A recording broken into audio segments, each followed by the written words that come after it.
మంచి చేసేవారికి ఆంధ్రప్రదేశ్ చిరునామా కావాలని ముఖ్యమంత్రి చంద్రబాబు నాయుడు తెలిపారు. మంచి చేసే వారందరూ ఏపీలో ముందుకు రావాలని కోరారు. అక్షయ పాత్ర స్ఫూర్తితో రాష్ట్రంలో త్వరలోని అన్నా క్యాంటీన్లను ప్రారంభిస్తామని తెలిపారు. గుంటూరు జిల్లా కొలనుకొండలోని హరేకృష్ణ గోకుల క్షేత్రాన్ని ముఖ్యమంత్రి చంద్రబాబు ఈ ఉదయం సందర్శించారు. అక్కడ నిర్వహించిన అనంతశేష స్థాపన కార్యక్రమంలో పాల్గొన్నారు. అనంతరం చంద్రబాబు మాట్లాడుతూ మంచి చేయాలనుకునే వారికి స్పీడ్ బ్రేకర్లు ఉండవని చెప్పారు. వెంకటేశ్వర స్వామి దయతోని తాను ఆనాడు బాంబు పేలుళ్ల నుంచి బయటపడ్డానని గుర్తు చేసుకున్నారు. సేవలు అందించే అవకాశం కోసమే తనకు తిరిగి ప్రాణభిక్ష పెట్టారని పేర్కొన్నారు. పేదరికం లేని సమాజ నిర్మాణమే అందరి నినాదం కావాలని పిలుపునిచ్చారు. అన్నా క్యాంటీన్ పెట్టినప్పుడు ఆ అన్నా క్యాంటీన్ కి వాళ్ళకే అప్పచెప్పాం.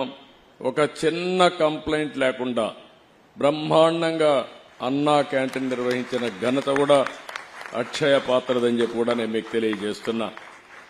203 కేంద్రాలు పెట్టాం. ఆ 203 కేంద్రాల ద్వారా పెద్ద ఎత్తున పెడితే ఈరోజు గడచిన ప్రభుత్వం అన్నా క్యాంటీన్ల పైన కక్ష కట్టి మూసేసే పరిస్థితికి వచ్చారు.